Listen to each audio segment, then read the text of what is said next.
I think when you're looking at what ERP system to implement, you got to ask yourself, are we getting the system that two or three people in accounting want, or are we getting the system that's going to make the 30 plus employees we have in the production side's lives easier and more efficient? We eventually came to the conclusion, or hypothesis, that was then validated by doing really detailed demos with your team and other vendors, that ProShop was just the best tool we could possibly put in our machinists' hands to make their lives easier, and make them more efficient and more productive. Um, yeah.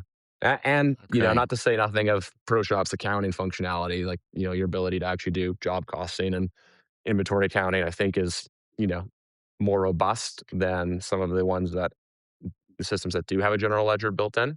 Mm, Just because you have the accounting general ledger doesn't mean the data in there is going to be, you're going to have good precision at a work order or a customer level behind that data, unless you have accurate time tracking. Welcome to the Manufacturing Transformed podcast, where we dive deep into the world of manufacturing and uncover the transformational journeys of companies that are powered by ProShop. Get ready to explore the stories behind the machines, the people, and the innovation shaping the future of this industry. Welcome to Manufacturing Transformed. Real shops, real stories. Hello, my friends, and welcome to another episode of Manufacturing Transformed. Today, I got to sit down with Aaron with Mahler Machining up in near Vancouver, British Columbia. I got to visit these guys a couple of months ago now, maybe, and we just recently released an episode of Machine Shop Mastery where we really just dig into the story of their business. So go check that out if you haven't heard it. It's episode 107. Yeah, I am just such a fan of what these guys are doing at Mahler, and grateful they chose ProShop, and the story of how they implemented it, the way they're doing things is just really insightful. From taking 700 active jobs, and within a 3-month time frame, this 30 plus person shop transitioned all the work orders over to ProShop. The way that they utilize their more junior, younger staff to sort of lead that effort, deputize them, as he says, and then be an on-site resource for the older, you know, um, machinists on the floor as they went live. Uh, the improvements they've seen from tightening the feedback loop of how jobs, have gone in the past, to, improvements they want to make. The way they do their inventory accounting from 4 hours to 10 minutes each month, the way they can provide job status to their clients, in seconds versus having it be a big research project. There's just so much richness to the way this has gone for them. So super grateful that they were willing to spend the time to spend with us and share with you all. And without further ado, let's get into this episode. Aaron, welcome to the show. Okay. Thanks for having me, Paul. Pleasure to be here. I almost said back to the show, but you and Nick were on Machine Shop Mastery a Yeah. couple months ago. And I definitely encourage people to go check out that episode. We really dug into the history of the business, and then when you guys buying it in the last several years and what you've done to it since. But today we are talking a little bit more directly about your decision to choose ProShop and kind of how that's impacted the business as you've kind of Yeah. grown into it and evolved the business over the last couple of years. So yeah, appreciate you coming on. So let's, for those that have not listened to that episode, and I'll find the episode number. I should have done that in advance. Why don't you tell everyone a little bit about Mahler Machining? Yeah. So, Mahler Machining business has been around for 42 years, based here in Coquitlam, British Columbia, just in part of the greater Vancouver area.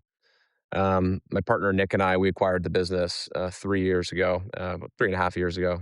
We're the third generation of owners here.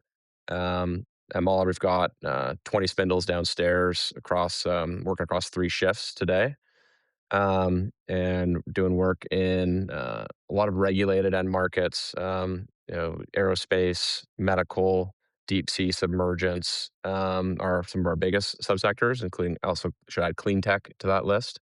But there's a long list of industries we support. We're very diversified. No one industry is sort of 15%, more than, sorry, 30% of our revenue is no more than one industry, and then no more than one customer, about 15% of our business. Beautiful. And Yeah, for your viewers, we implemented ProShop in July of last year. Okay, July of last year, July of 25. Correct. Yeah. Wow. Okay, and is that when you went live with it? Yeah. So we had a pretty quick implementation process. We signed our contract in March, March 31st, and then we were doing all of our quoting in ProShop in May, so about a month in. And Wow. then we went live in July, so about 4 months from or sorry, 3 months, because we went live July 1, from contract signing to go live. Amazing. That is a good that is a good timeline. I definitely want to talk a little bit more about Yeah. that. Because that is for a company of your size, that's what we love to see, but it doesn't always go that fast. So hearing what you did to really get alignment and traction and velocity on that is probably a great takeaway for people. All right, and I do. It's funny because I just looking it up here. Uh, Given the backlog that we have created for recordings for Machine Shop Mastery, your episode will be 107, and it'll Okay. come out on March 11th. So it's not out yet, even though we recorded it several weeks ago. Yeah. Yeah. Um, and this one will come out on March 31st. So for those Okay. listening, go look for Machine Shop Mastery 107 if you want to hear the really interesting backstory of Mahler Machining. All right. So, yeah, why don't you paint the picture of what you guys were doing on sort of shop management software side, how Yeah. you ran the shop, and why you decided that wasn't good enough, and you wanted something different and better, perhaps. Yeah, so sort of the picture before going live with ProShop, at any one time we had 700 open orders that we were managing in a giant Excel spreadsheet. As well as doing order entry into QuickBooks, or invoicing and packing slips out of QuickBooks, and then paper travelers accompanying every one of those 700 work orders across the floor. We were doing all of our time tracking and quality, first article in process and final inspection in a paper traveler form. So we were collecting a Hmm. lot of the data, but it was just all manual.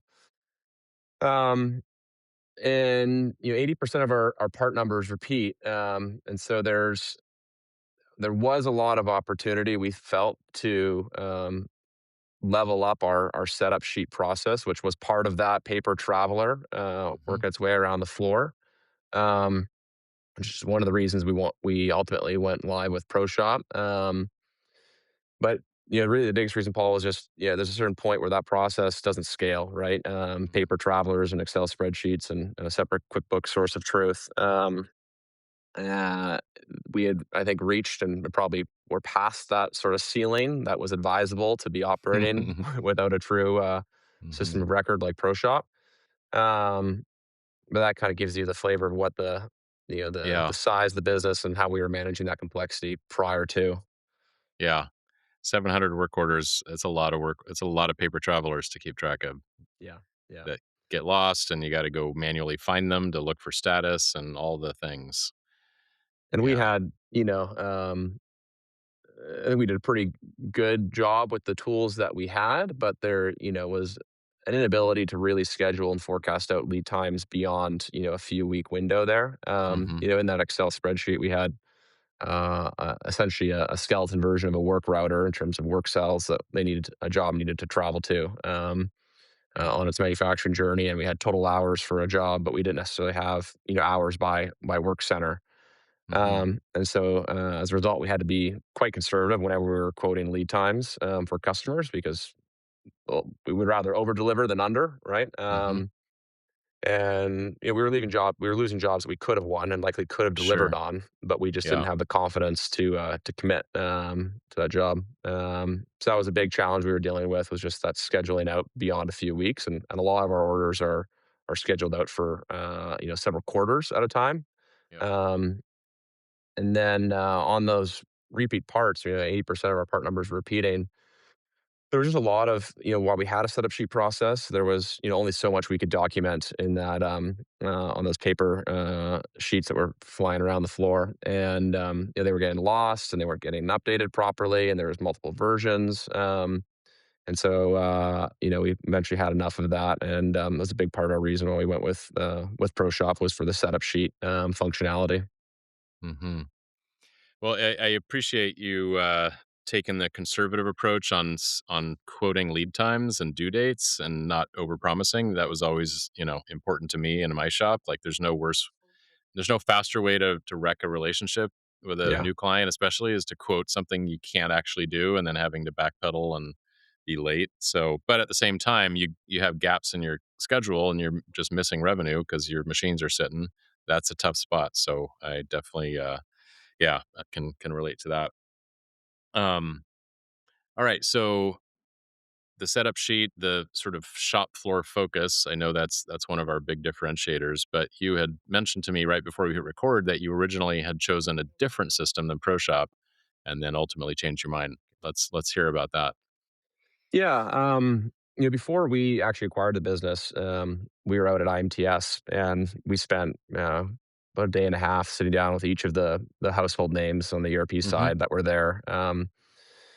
And went really deep on demos and questions. Your team at the time probably thought they were wasting their time with a couple of guys that at that point in time didn't have a business they could talk about yet or name. Mhm. It's still confidential, but um, we left IMTS impressed by ProShop, but the leading contender for us at that time was one of the ones that had an integrated general ledger and accounting Mm. function, Yep. and perhaps left us with the impression that the pretty charts that if you're sitting at a management or board level you're used to seeing is a little bit perhaps maybe slicker on that side, Mhm. which is telling because that was our largely our experience before in purchasing this business. Yeah. But the first thing we knew was that we weren't going to do anything in the first 2 years of owning Mahler. We knew we needed an ERP. We knew that was our future, but we first had to learn the business, learn the industry, and really earn the trust of the employees that were here before asking them to commit to pretty substantial change to the way they've been doing business for in some employees' cases 20 plus years. Yeah, for sure. um, Along that, journey, we started to realize that while, some of those tools may be uh, desirable tools for folks on the accounting function, they were not the right tools for the bulk of our team, which exists to Mhm. manufacture parts and put them in customers' hands, right? I think when you're looking at what ERP system to implement, you got to ask yourself: Are we getting the system that two or three people in accounting want, or are we getting the system that's going to make the 30 plus employees we have in the production side's lives easier and more efficient? We eventually came to the conclusion or hypothesis, that was then validated by doing really detailed demos with your team and other vendors, that ProShop was just the best tool we could possibly put in our machinists' hands to make their lives easier and make them more efficient and more productive. Um, yeah. And, Okay. not to say nothing of ProShop's accounting functionality, like, your ability to actually do job costing and inventory accounting, I think is, you know, more robust than some of the ones that the systems that do have a general ledger built in. Mm. Just because you have the accounting general ledger doesn't mean the data in there is going to be you're going to have good precision at a work order or a customer level behind that data unless you have accurate time tracking. Yeah. No, I appreciate that sentiment, and there's so many nuances to the way a job can run on the floor that do require that level of really, detailed functionality. Like, are you building a fixture alongside this work order? Is it running together with a right-handed, left-handed version of another part? Is it have lots of unattended time and the person is only there Yeah, like every 15 minutes for every hour to change it out and inspect something, and otherwise it's unattended. All those things really matter when it comes to accurate job costing, and a lot of accounting based systems just don't even understand those different scenarios and dynamics. yeah, And we wouldn't either if we hadn't had a shop for 17 years, right? But we yeah. we had all those scenarios all the time. So, well, I No, appreciate that thoughtful approach. no, absolutely. I'll tell you one more story on that. When we were doing our our detailed demos with kind of the last two contenders on the ERP front. I remember having a conversation with the team on the other end, the other company. I won't name them, and they were flabbergasted why we would want to provide our setup sheets to our machinists on the floor to populate, to update, to edit, to add to. Like, oh no, those are set in the office, and then you don't want your guys on the floor touching those. It's like Oh it's boy. like you fundamentally do not understand how our industry or works. Right. So even just the speaking with the teams at ProShop and the deep understanding they have about our industry, our business, made the implementation process that much easier. We weren't having to educate our vendor on what we need and therefore Hmm. help us deploy it in that fashion. In some instances, many cases, Paul, your team knows better than we do how we should be setting up the software to serve our needs. Yeah. Well, yeah, we have some good folks with deep, deep experience. So I'm glad that was your experience. All right. Fantastic. So you then had a pretty fast implementation. Let's just talk a little bit about that.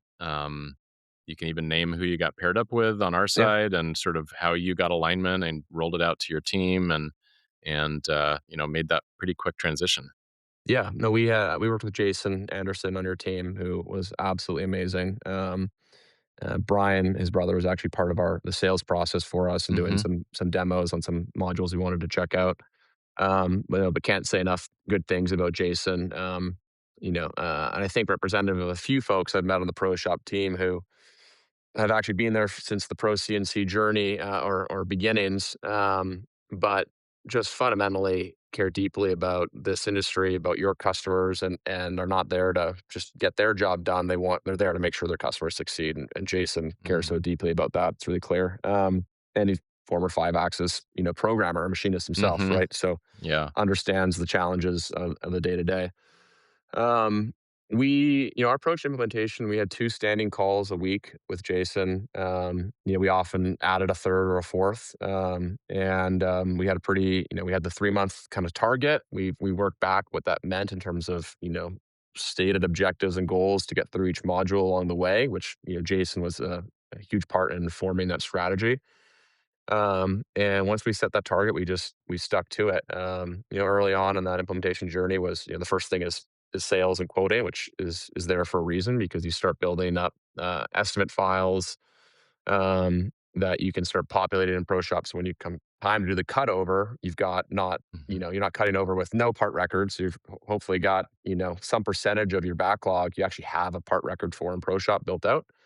Hmm. The sales part of our organization, I imagine most is, much smaller than the rest of the production team. So you're not getting the entire team over the curve on their training and on ramp all at once. You can just focus on that core group. Yep. And they're experts on the system by the time you go live. And then we, hit the production staff right towards the end with using the LMS to train them up, and then we had Jason on site for 3 days of go live support right at our implementation, which I can't recommend enough for every customer. Get the 3 days support Hmm. absolutely, no questions asked. Um, and the other thing I think we did during implementation that helped a lot is, there's the question I'm sure everyone will wrestle with, which is like how fast do you cut over? How much data migration do you do? Do Absolutely. you kind of bleed off existing work orders in your old, system of record and just set up new work orders in ProShop, as you get new POs? We made the decision to cut over in one fell swoop, migrate our entire open order backlog into ProShop, and cut over, day one. And we just thought it would be too chaotic to be living out of two systems for, the month, 2, 3 months it takes to bleed off the old work orders. And Hmm. again, I'd recommend that approach to most companies. It's a little more legwork during the implementation phase, but the way we approached it, I think it actually paid off because we we took two of our apprentices who are a little more computer savvy, and we're excited by this whole initiative to go to ProShop. We actually deputized them for a couple hours a day, not the entire shift, but a couple hours a day, building part records, building routers for existing part numbers that we knew either repeat every month or for orders that were going to be extending past this go live date. Hmm. And so that made that cutover possible because we had a lot of support on the kind of data migration side, but it also made them experts on the system. So when we Yeah. did cut over and we were live on the floor for the first week, all they were doing was tier one support alongside Jason. But then even in the Hmm. weeks after Jason was gone, we had a few folks on the floor who were expert ProShop level users out of the gate, and they were helping along the rest of the team, including the ones who maybe were less computer literate and who was always going to be a Hmm. bit more of a challenge for them to ramp up on. That worked out really well. Hmm. So did they? I mean, did you still have around that period around 700 or so active jobs that you did port over?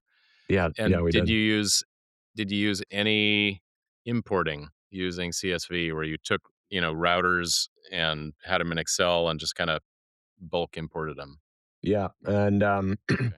yeah, the Excel bulk upload tool is incredible. It's a little bit intimidating to to first use, but would highly recommend finding someone on your team to become an expert at using that tool. And in all honesty, it's not that complicated, but that's a really powerful tool for many things, both during the data migration and post. But yeah, we use that to basically do bulk upload and create hundreds of parts and hundreds of work orders, at once Hmm. using that tool. Okay. And then your existing setup sheets and notes and tool lists, were those just scanned in and as attached as an attachment to those part numbers, or were they actually putting in the database, tool lists and things like that? Yeah, good question. We scanned those setup sheets and attached them as attachments to our part records. Yep. We wanted to leave it to the setup machinist or the experienced operator running the job to actually do the migration of the setup sheet information into the ProShop setup sheets, not leave Hmm. anything for chance there in that data migration. Something Right. that might get lost in translation. Yep. Makes sense. Okay. Because yeah, there's value. I mean, I love the strategy of just attaching those scans. It can be done very quickly, and it doesn't take a ton of data entry. But over time, moving that from attachments into the native fields does have significant value, right? With Oh, and we're doing that. right, We're doing yeah, that yeah, every yeah, every part number that we run now. We're migrating that data into kind of the ProShop format there, which and we haven't rolled out every element of the ProShop setup sheet yet. It's sort of sure. evolving over time, but we've phased out those setup sheet scans for Hmm. the majority of our part numbers already. Got it. So for those that are considering doing this, one of the objections we often hear is we can't even conceive of taking decades of information and getting it into a new system. It would kill Yeah. us, and we got to keep getting jobs out the door, and it's just too much work. Do you think your strategy of taking those more junior folks and getting them for a couple hours a day, like, did it significantly impact your throughput during that period of time, or were you able to kind of keep shipping jobs and doing stuff and still maintain that velocity of how fast you I mean, obviously you did it fast because you did it in 3 months, um, but did your throughput suffer? Not during the implementation phase, because we weren't talking about a lot of time. We were talking maybe, you know, 3 hours a day, 2 or 3 hours a day, from Mhm. from two folks, 4 or 5 days a week, Yep, for 6 weeks, 7 weeks. Um, yep. and so I wouldn't say our throughput suffered during implementation. Of course, when you go live, there's quite a bit of training you got to do, and either your employees are doing that at home and you're compensating for that time at home using the LMS, or they're doing it at work and you're making that time available. Um, so that there's a cost to that comes Mhm. at the expense of throughput. And in the first month or two post go live, they're moving a little bit slower through the system, right? Some pick it up faster than others, but I would say by month 3 post go live, most people were up and over the curve on that. The there is a time investment though with setting up a new part in ProShop, right? Hmm. Building the quality plan, building out the setup sheet, building the work order router. Some of that work, you might want to do in any event because a better plan before a part hits the floor is going to likely produce a better outcome. Hmm. We take a pretty detailed and granular approach to quoting, which is by, work cell level, which have different rates. And so that plan just flips into the work order router. But there's still a decent amount of time we now spend to set up a every new part number in ProShop from a quality perspective and an operations perspective. And if you don't have part numbers that repeat with good frequency, then you might take a different approach and how detailed you go. Most of our part Absolutely. numbers do repeat, and so we've been building that out, making that investment. We think it's well worth it. Um, but all that being said, the first 6 months, most of those part numbers are going to be net new to ProShop, right? So you'll Hmm. be going Right. through a bit of extra time each part number to set up that plan. It's not until those part numbers start to repeat in ProShop that you really get the full benefit of having the system. Which, depending on your shop, everyone will kind of hit at different times. We're already seeing lots of part numbers repeat in ProShop, and it's really nice when they start to repeat. One example I'll give is we had a process where our sales, our quality, and our production leads every week, twice a week, we'd get together and we'd review all the new work orders that we had received. And we were doing that for every new part and every repeat part because without a super rich system of record like ProShop, we might not have seen a part for 6 or 9 months or maybe longer, and we had to kind of all collectively dip into the memory bank to reconfirm anything that might have been missing on the setup sheets, and make sure we had a good plan before that part hit the floor. Now, we don't do that for parts that we've already run in ProShop, right? Unless there's a flag that we've thrown into that part record that there's something we want to discuss before that part comes back to the floor. We're just Hmm. not reviewing anything that's repeat in ProShop, and that's saving about 6 members who are participating in that meeting, twice a week. It's saving each of them 30 to 45 minutes a week, Right. maybe an hour. Yep. Yeah. Okay. Yeah, that's cool. Um, so talking about, I mean, you just touched on how some of that has changed in the office. What other things have changed in just like converting estimates to quotes and into POs and work order creation, versus, you know, finding the filed paper version of your setup sheet that, presumably you filed them and didn't just print out new ones all the time. So yeah, what changed in the office and how is that different in terms of elapsed time as well as just time investment per job? Well, again, if it's a repeat part number, it's a breeze for sales to requote with new material pricing or new quantities, or if we need to tweak, some discrete element of the quote. That happens in minutes rather than hours, like it used to take. Um, when it comes to something as mundane but critically important like inventory accounting, we were doing monthly inventory valuations historically, because if you don't do that, you truly have no idea how you're doing on a monthly basis. Mhm. But that was highly labor intensive. And, it would take one member of our team 4 hours each month, and even then there's still a bit of guesswork that went into that. Now that's 10 minutes. That's happening automatically in ProShop. Um, and really the biggest thing that ProShop has given us is um, well, the two biggest things I would say is that really rich place to store all of our setup sheet information, but also, the a way to hold ourselves accountable to how a job should run or has run in the past. Mhm. Whereas, historically we didn't have a great way of knowing if op 3 of 6 on this part number was taking twice as long as it took last time, or right, we had no idea. We didn't know when to congratulate our team, or when to give them some more support because they're struggling with something, right? Mhm.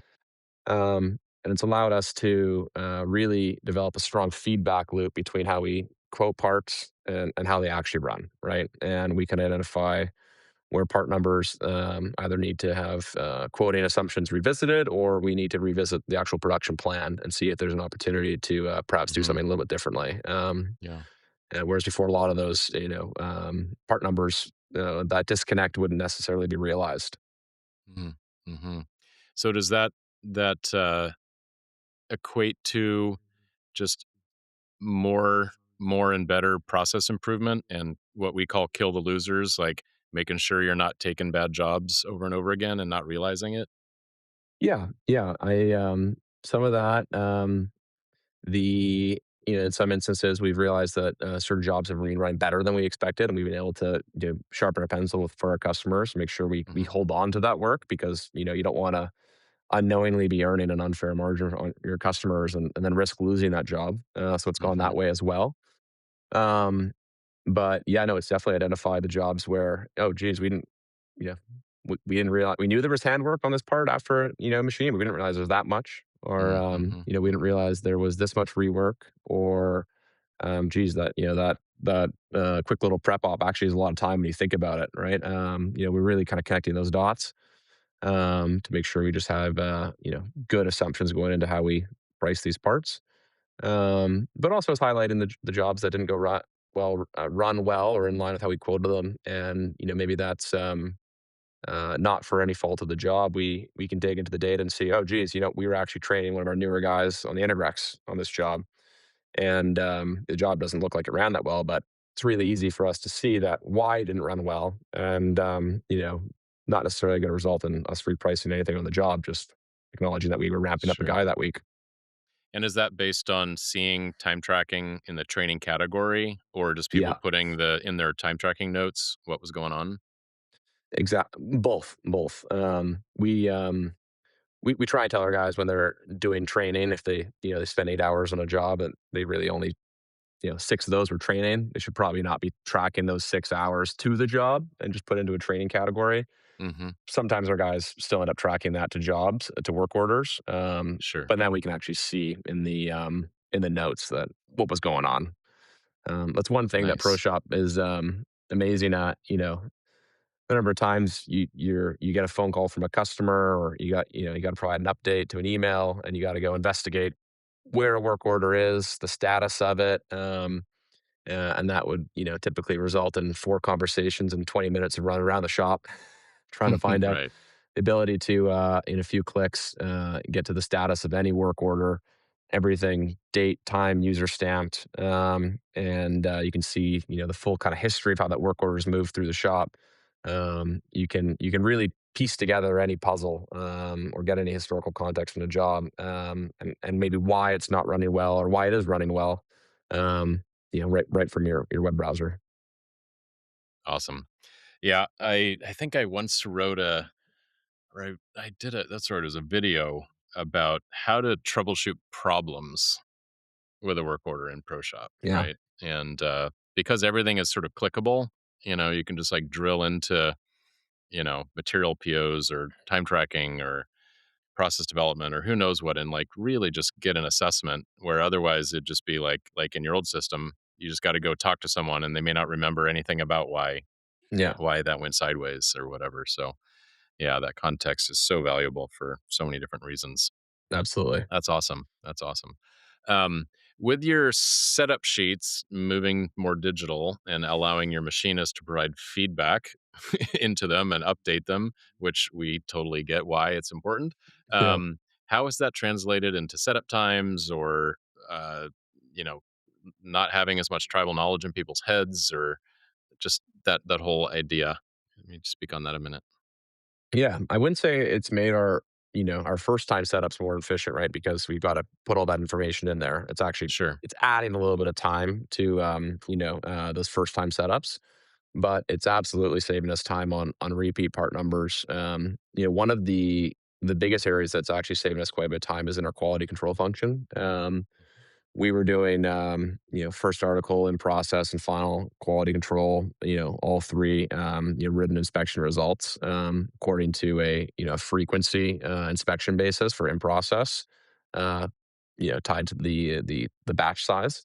Hmm. Um, but we had, with the exception of customers that had you know exceedingly high quality requirements, or 100% inspection, we had a one size fits all approach to those inspection plans where every dimension, every tolerance, every feature was receiving the same level of inspection. Now, some features you don't need to measure every fifth part, right? They're not going to Sure. move, or the tolerance is wide open. Some features you do need to measure not only every fifth part, maybe every single part, because you're dealing with tenths. Um, for the latter category, or for the former category, we were just doing a lot of excess Hmm. documentation without any utility, and that was taking up a lot of time, both in quality control and then also for the folks on the floor doing the in-process inspection.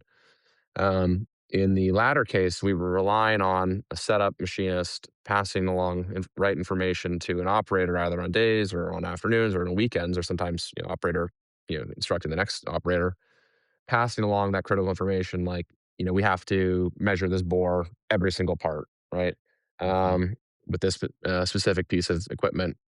Now we have a really rich, detailed quality inspection plan with specific inspection intervals for every single feature. Not every feature needs to be inspected, and we flag which ones do and do not, and then we can set the inspection interval for every feature and the specific type of equipment we're going to use to inspect that.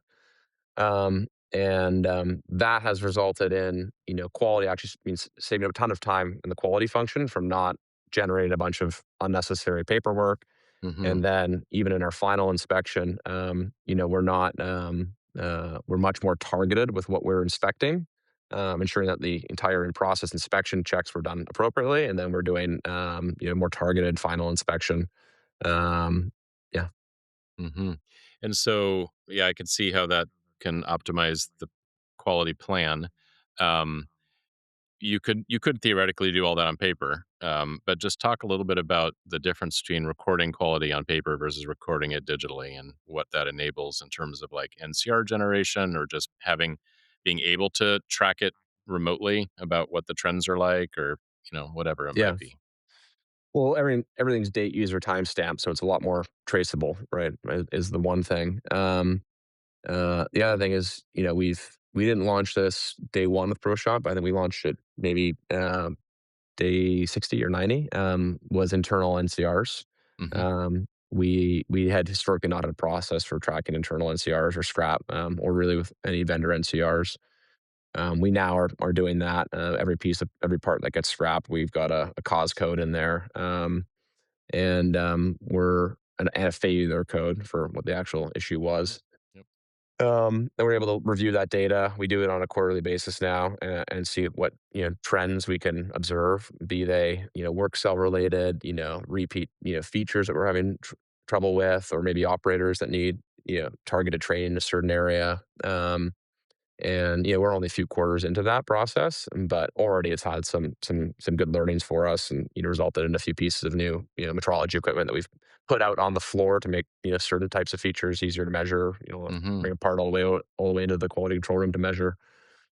Um, and it's that old adage, right? What you can measure gets managed and improved. Yes. And Yes. now that we're actually measuring this, it certainly is getting improved. Okay, very good. Now, you guys have recently been going through your AS9100 certification Yeah, process. Um, and obviously, doing things like recording NCRs would certainly be a requirement of that. And so that's a new process that you're doing. Maybe just share a little bit about that process of going through that certification, and, what the auditor, I don't know where you're exactly at with your stage one and two audits, but yeah, just share a little bit yeah. about that. Yeah, we have our ASI 100 certificate now. We've had that since December of last year. So we're Okay. all Right. That's right. yeah. So That's we're all right. complete there. So yeah, 2 months ago. Great. Right Yeah, on. and that process was made significantly easier with ProShop as our QMS. Having our fully manual, built into ProShop, being able to assign all of the trainings, necessary trainings to different users and roles within in ProShop, and then having those modules for vendor, internal, and external NCRs, all mapped and tied to that QMS. made the whole system, whole process rather seamless. And our auditor, I don't know what number of ProShop audits he's done, but he was certainly very familiar with ProShop. And so, in Hmm. terms of educating our auditor on our processes and how ProShop works, he'd seen it a bunch, and it just made I think it made our we were able to reduce our 5 day on site audit to I think to 4 days because we just got through everything so quickly. Very good. I like Yeah, it. Have you similarly shown it to customers as they've come to do audits with you? absolutely. It's it's one of the best props we have on the customer tour through the facility, which we do a lot of. Love being able to pull up a customer's work order as on the floor or even on a screen share if we're on a Teams call, and show them not only one, this is a repeatable process for making your components, but really this is exactly where your parts are Hmm. along the journey, and showing them that full traceability. It's really really marketable tool. They also, when we're talking about scheduling out deliveries for the next 9 months and about our capacity, having the rich scheduling detail that we have, to show customers that, also builds a lot of credibility in our ability. When we say we're going to be able to achieve something and hit something, they now know how and why we're going to be able to Hmm. do that. ProShop's absolutely being a very marketable tool for our customers. So I often get on my soapbox and talk about the importance of a shop showing their systems and Yeah. how the systems almost make excellent operations almost a default. Um, and that builds confidence, and confidence turns into POs. It sounds like that's your experience, and that's why you lean on it heavily for sharing with your customers. But any other insights into just that dynamic that you've recognized? Um, one thing I would say is, we when we do have if we ever have an external NCR, one example comes to mind. There was a sandblasting call out on. Actually, sorry, there wasn't even a sandblasting call out on the drawing, Okay, but our customer, that there's a bit of tribal knowledge that our customer, wants these parts sandblasted despite it not being on the drawing. got it. And someone was on holiday that week, and the parts didn't get sandblasted. They got shipped to the customer, and it resulted the parts had come back to get sandblasted, and resulted in a week or two delay for the customer. And while they weren't happy about that, we were able to show them a screenshot of that part router that we now have in ProShop, 'cause this is right around the transition, with that sandblasting step now added in there, and explain to them how we've just implemented this new system, and have moved away from any sort of tribal knowledge that was required to get those parts sandblasted. And that built a lot of confidence that yes, we've had an issue, but these are the steps we've taken to make sure that issue will never be repeated. Hmm. And So just being able to bring your customers under the hood on kind of how your processes work, I think has been really valuable. And Hmm. Yeah, Yeah, that's good. Um, and they're still not going to add the bead blasting or sandblasting onto the drawing. that that would that that would would have also been be a good step. the preferred approach, but yeah, yeah. Yeah, But that's funny. some customers, it's harder for them to get them to rev up a drawing than others. Right, right. Um, yeah, I totally get that. Some just it causes so much work for them on their end that it's just not even on the table as an option. Yeah, Um, So we you and I mentioned the term backbone before we hit record. It's in our list of questions, and you said that you guys organically have started using that term. Maybe just share a little bit about that idea of ProShop or a system like this being the backbone of what the company does and how it operates. yeah. Um, it used to. In addition to that meeting we have to review new jobs that hit the floor, we'd also review the jobs that, in our old system we had flagged as not having gone well. Now, that old system, we missed a lot of jobs that didn't go well, and we didn't have perfect visibility into it. Yeah, we still reviews the jobs that we knew did not go well for one reason or the other. And the challenge, that old system was we could update those paper setup sheets only so much. Felt like there was always a risk that these issues that had transpired were going to come back, and we're going to be in the same place 9 months from now, because we'd all forget Mhm. that to take the learning from this one and carry it forward. There's no opportunity to forget now, right?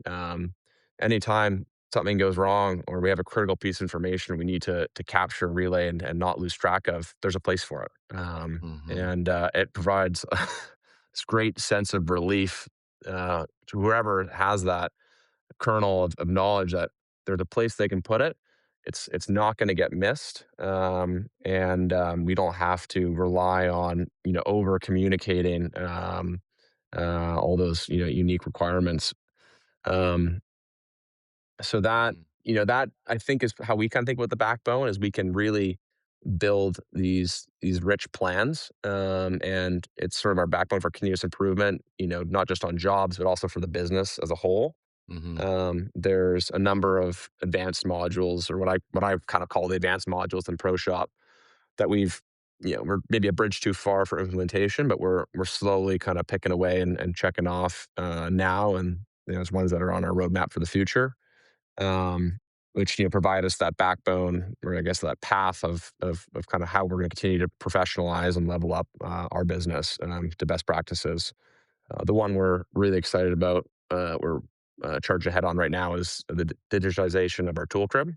Yeah. So establishing those unique tool records for every single insert and mill drill in our shop, and then mapping those back to tool lists in ProShop. Mhm. So it's not any half-inch end mill; it's this half-inch end mill, right?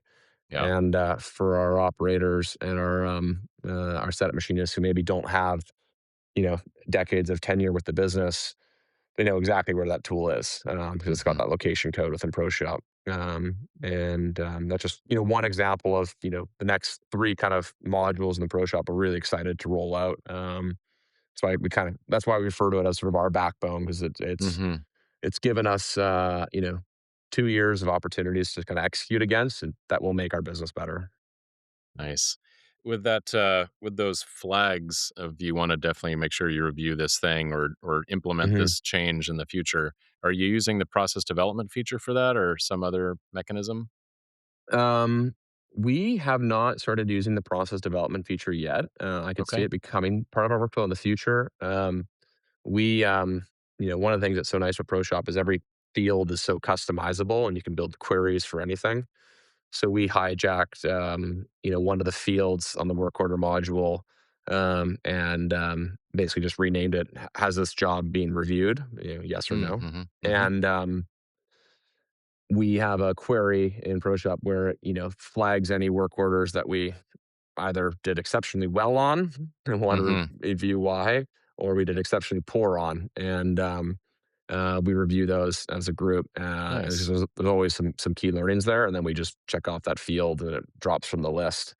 That's the process we've used just to flag and review those jobs, and then in that meeting, we're either putting a note in the work order level if it didn't ran well, but maybe that was because of training or something to that Mhm. effect. Mhm. No action to be taken, or at the estimate level if we need to revisit some of the assumptions, or at the part level if there's a tweak we want to make to the manufacturing plan the next go around to try and have the job run a little better.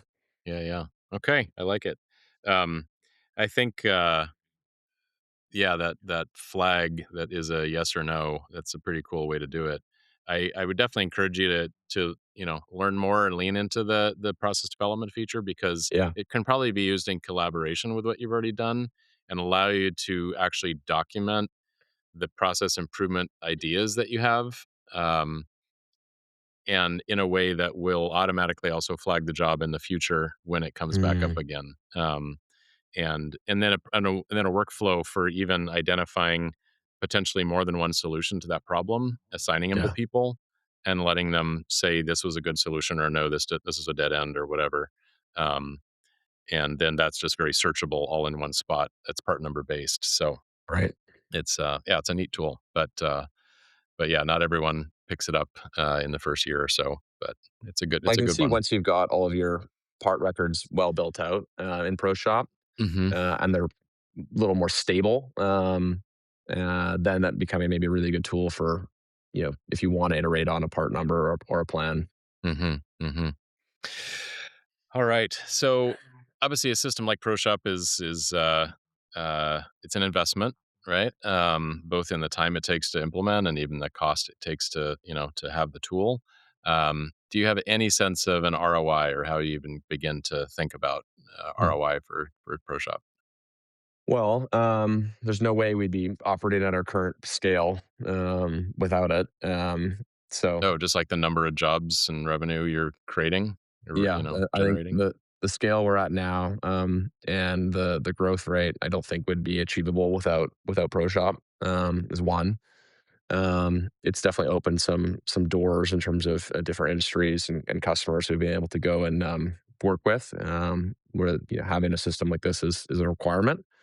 Um, and I would say the financial return, in terms of contribution margin, it's definitely an outlay in year one. To get all the hardware deployed, we've got two terminals in every work center, every CNC, and we've invested quite a bit in training and Yeah. get everything online. But and then there's all those part records to build out in year one. So I don't know that it will have a positive return in year one. Not many investments do.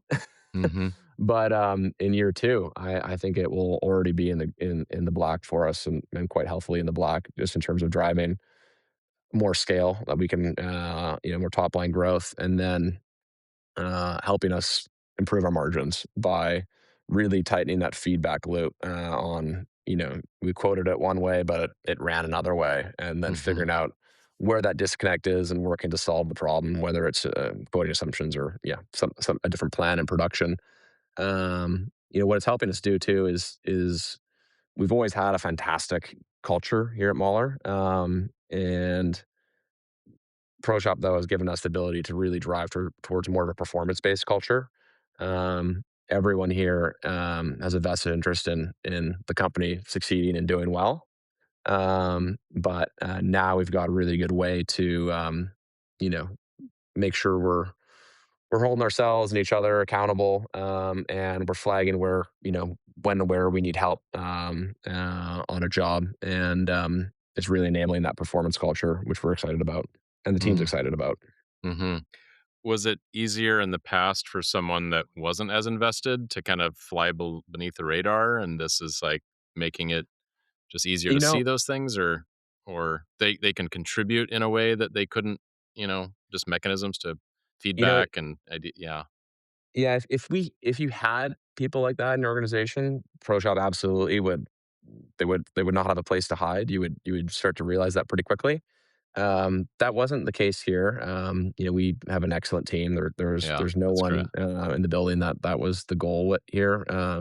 But you know, sometimes people just don't know, right? You may have an operator or an apprentice who's newer, and he thinks he's doing a bang up job. He's spending 5 minutes deburring this part to absolute perfection and polishing every edge, and you're Yeah, like, and he doesn't know that the expectation is it should take about 30 seconds, right? right. We don't even have 5 minutes cycle time priced into the job from start to Sure, finish, right? sure. Let alone 5 minutes of handwork. So it's eliminating it's improving the communication and the understanding of what the expectation should be. And our guys are fantastic. They'll always go to the you know drive towards perfection, right? Mm. But sometimes the customer doesn't want to necessarily pay for perfection, right? Or pay for an M32 finish on every machine face, right? They don't Yeah. care. Um, and so that's what it's helping identify is not people who are trying to fly under the radar, but people that are maybe over exceeding an expectation that Hmm. no one has tried to set for them. If that Got makes it. sense. Yeah, yeah, that totally makes sense. I mean, that's wonderful that that's how your team is. Uh, just they think about showing up to work and trying to do an absolute amazing job, and yeah, you do have to level set what what's an affordable level of quality to put into a product, and keep that customer happy. Well, the thing we're really transparent with our team. Our team everyone on the floor knows our entire cost structure. They know what $1, what how $1 of revenue translates into $1 of, or not, Hmm. fraction of operating profit and everything in between. That's And they awesome. know that we've got pretty good line of sight on material and subcontractor costs every time we quote a part. Right, you don't usually get that wrong, but the majority of our cost structure is highly variable, and it's our time, right? It's our people's time and it's our machines' time. And that, for every new part number, is just a highly informed guess, right? And some guesses are better than others. And when you're working with 700 part numbers like we are, you're never going to get it right. You're always going to be, one way or the other, either off a little or off a lot. And it's the shops that can tighten that feedback loop, that can stay profitable, can grow profitable work, can afford to pay their people more, can invest in new equipment. And so we've really worked hard to make sure our team understands, and they absolutely do, how this tool is really at its core closing that feedback loop, and why it's in their best interest to have this tool deployed at Mahler. So we're not, the parts they busted their balls on for 2 weeks actually made the company some money, right? Because then we can afford to invest that back in them and invest it back in the shop. So Hmm. um, I That's I excellent. think I think spending some time on the why behind the ProShop implementation is really important. And I don't think you can. I don't think you can overinvest time in trying to bring your team up to speed on the why you're implementing this. And for us, it was that feedback loop. It was the setup sheets, and it was supporting our entry, our further penetration to aerospace markets. In a bigger and more meaningful way. I love that answer. That's so good. I mean, conceptually, it's such an important thing for, I think, all shop employees to understand. Is, yeah, you get $1 of revenue. Where does it all go, and how much is left, and what do we do with Mhm. that money, right? Yeah. And incentivizing them to help make that a bigger percentage, through profit sharing or what have you, bonus structure. Um, yeah, that was a great answer. Thank you for that. Um, uh, Wanted to ask a little bit about defense work. Now you're in Yeah. Canada, um, and CMMC, is that a thing that you guys are hot topic on lately? And Yep. No, we've been part of the controlled goods program in the past, and we've got a sponsor for it again now. We're going through that documentation as we speak, and I expect this time next year we'll probably be ITAR certified as well. So at CMMC and CPCSC, which is the Canadian equivalent, it's actually the next kind of level beyond CMMC. The mhm. Canadians have decided to make it harder for some reason. Um, Okay. but those are very much on our roadmap. We are spoken with a number of consultants who will choose one to help us along that journey. Mhm. I'm hopeful by the end of this year we'll have got a either our audit done or our audit scheduled. Okay. Yeah, And for that Canadian version, which I need to look up exactly how it's harder and why. Um, it's Maybe not um, why, but it's just what's it's the Rev. I think it's CMMC Rev 2, right? And CPCSC is the same set of standards, but it's the Rev 3. Um, oh, okay. and so it's just got some additional controls. Got Is it. essentially what it's Got got. it. Got it. Got it. So are they requiring then the FedRAMP requirement for holding CUI, Yeah, even though that's a US based kind of standard? But they're gonna lean on that one too. yeah. That's my understanding. I'm not. Okay, I'm far and away not the expert on it today, but got it. um, yeah, Okay, good. Well, by the time this comes out, we'll only be maybe a couple of months away from our FedRAMP equivalency certification. So that's, yeah, we're excited about that. We're yeah. just now making all those announcements. So As are we. We've uh, without ProShop going to get that FedRAMP status, would make the journey for our own compliance much more onerous, hmm, and increase the investment required to obtain it that much higher. right. Good. Well, I'm glad we can do that for you. Um, you kind of already answered this. Maybe last question. Yeah. If you can imagine what your shop would look like today if you had not pulled the trigger on ProShop and still were using all the spreadsheets and the paper travelers, what would it be like? The word panic comes to mind. Yeah, I don't know that we would be we couldn't be doing what we're doing today without ProShop. It's just there's no question about it. We'd be having to turn work away, or we just wouldn't have had the opportunities that we've had because of it. There'd be a much higher level of stress and anxiety than currently exists in the business. I think at all levels.